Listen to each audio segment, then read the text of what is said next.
Well, thank you. It's always a joy to come here. This is great. Thank you very much. Yeah, it's been quite a week in Hope. We never realized we could get quite as much rain as we did, and I wasn't at all certain about the roads until I looked this morning and found there was a way through. So it's great to be here. Now, even if we're not biblical scholars, even if we haven't pored over the Bible from front to back, we all know that Jesus often spoke in parables.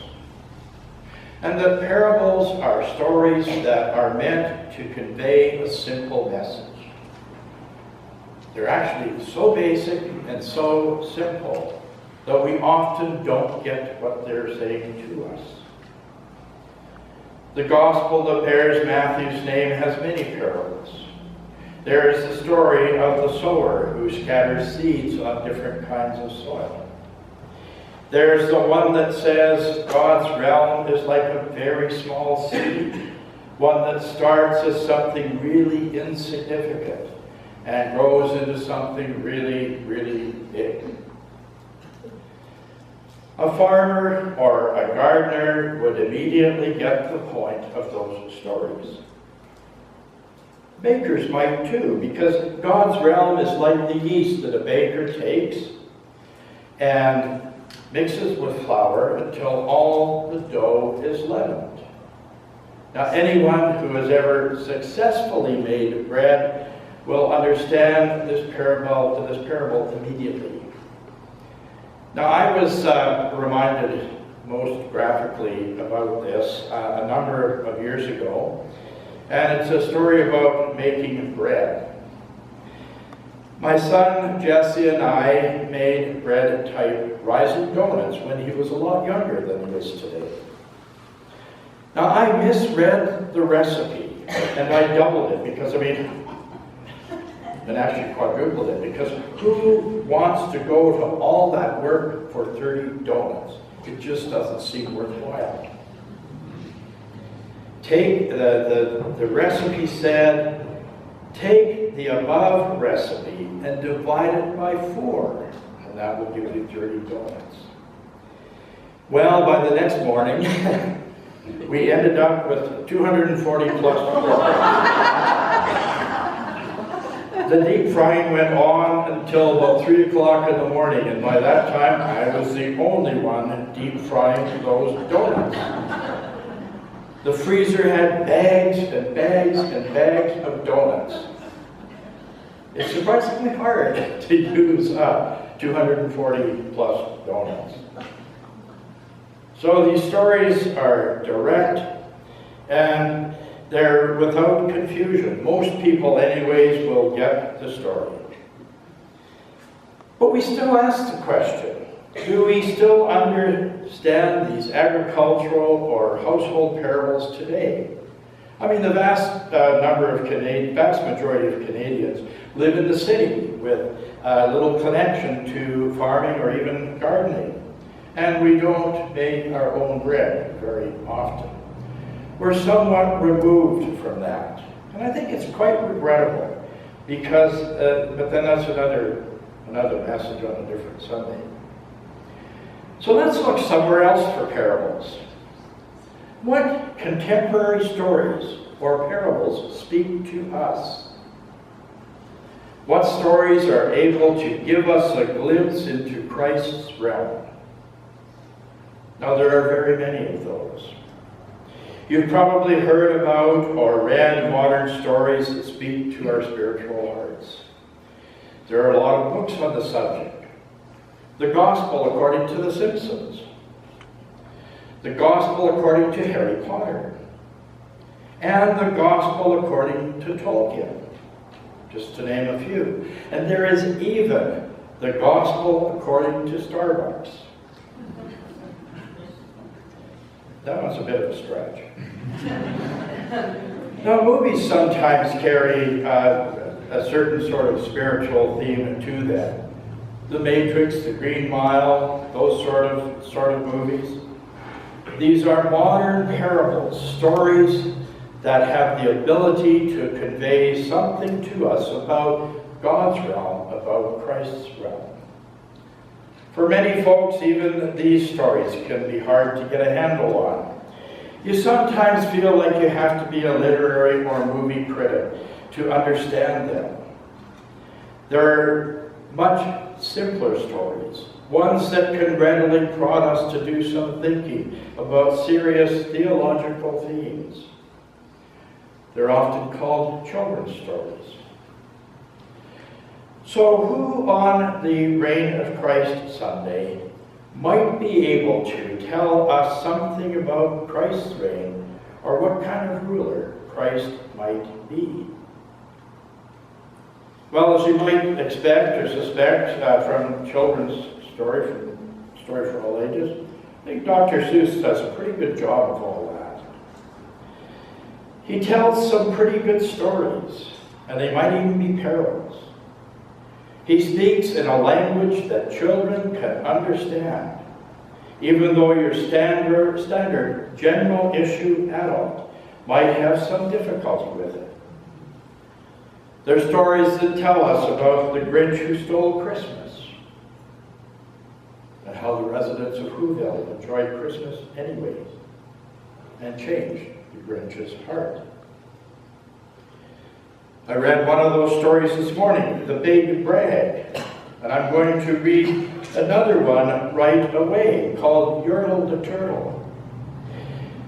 Now, both of these are, by the way, stories that have been recommended for adults to read too. I was twigged onto this a number of years ago by Brian Burke, who I think is now retired from ministry, that some of these stories really have a lot to tell us. As you listen to the story I'm going to read, think about the reign of Christ, about Christ's realm, and what it might look like. Remember Jesus as one who came as a servant.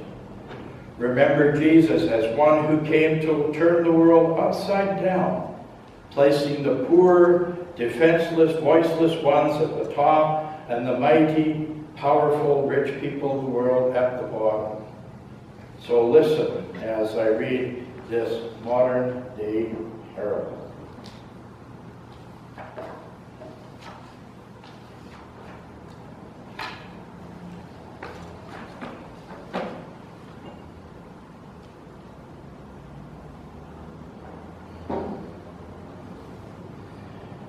On the faraway island of Salmason, Yertle the Turtle was king of the pond. A nice little pond. It was clean, it was neat. The water was warm. There was plenty to eat. The turtles had everything turtles might need. And they were all happy, quite happy indeed. They were, until Yertle, the king of them all, decided the kingdom he ruled was too small. I'm ruler, said Yertle, of all that I see, but I don't see enough. That's the trouble with me. With this stone for a throne, I look down on my pond, but I cannot look down on places beyond. This throne that I sit on is too low down. It ought to be higher, he said with a frown. If I could sit high, how much greater I'd be.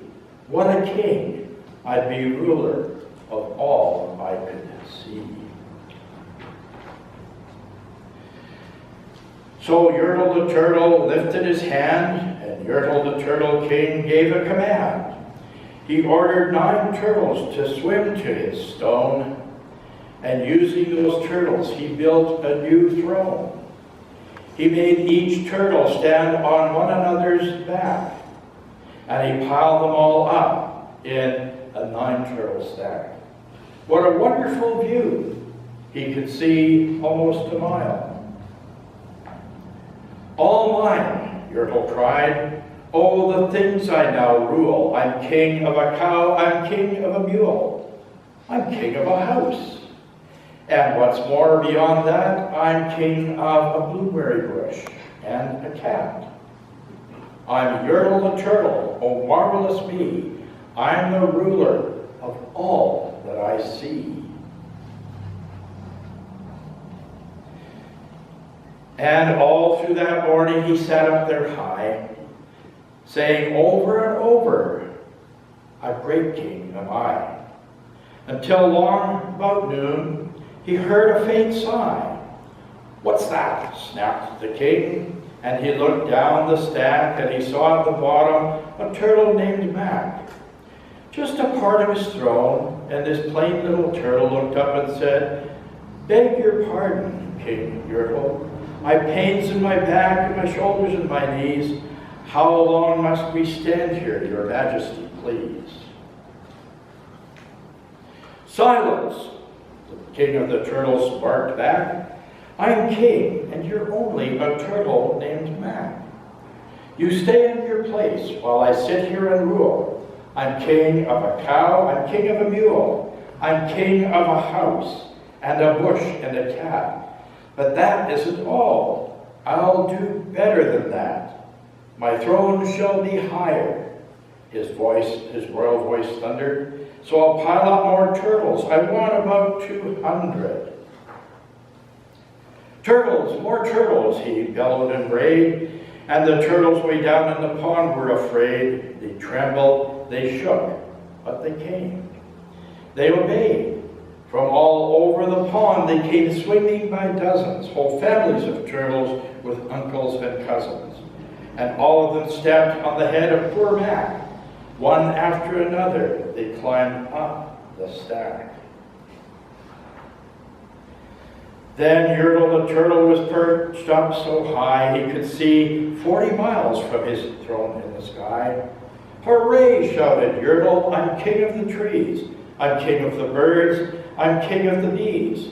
I'm king of the butterflies. King of the air. Ah me, what a throne. What a wonderful chair. I'm Yertle the turtle, oh marvelous me. I am the ruler of all that I see. Then again from below, in the great heavy stack, came a groan from that plain little turtle named Mac. Your Majesty, please, I don't like to complain, but down here below we are feeling great pain. I know up on top you are seeing great sights, but down at the bottom we too should have rights. We turtles can't stand it, our shells will crack. Besides, we need food. We are starving, groaned Mac. You hush up your mouth, said my almighty King Yertle. You've no right to talk to the world's highest turtle. I rule from the clouds, over land, over sea. There's nothing, no nothing, that's higher than me. But while he was shouting, he saw with surprise that moon of the evening starting to rise up over his head in the darkening skies. What's that? Snorted Yertle. Say, what is that thing that dares to be higher than Yertle the king? I will not allow it. I'll go higher still. I'll build my throne higher. I can and I will.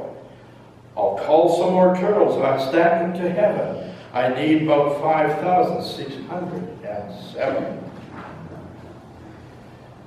But as Yertle the Turtle King lifted his hand and started to order and give the command, that plain little turtle below in the stack, that plain little turtle whose name was just Mac, decided he'd had enough, he'd taken enough. And he had. And that plain little turtle lad got a little bit mad, and that plain little Mac did a plain little thing. He burped. And his burp shook the throne of the king. And Yertle the turtle, the king of the trees, the king of the air and the birds and the bees, the king of a house and a cow and a mule, well, that was the end of the Turtle King's rule. For Yertle, the king of all Salvason, fell off his high throne and fell plump in the pond. And today the great Yertle, that marvelous he, is king of the mud. That is all he can see. And the turtles, of course, all turtles are free. And as turtles, and maybe all creatures should be. That's according to Dr. Seuss. So did that story give you at least a little hint or a little inkling of what the realm of Christ might be like? Christ's kingdom, if you like, what it would look like? Is it a place of people sitting high, or is it people at the bottom being lifted up? You know, it's hard to find servant leadership in today's world. The current crop of leaders across the world, Xi Jinping, Vladimir Putin, Kim Jong-un, and yes, Donald Trump, seem to exemplify kingly leadership exercised for the benefit of themselves and their particular group of friends. Now, I'm willing to admit that a person probably has to have at least a little bit of egotistical narcissism to seek political leadership. It's not an easy job, and you have to be set for it. But these leaders seem to have that written all over them. Today's gospel stories cause me to wonder what servant-style leadership might look like.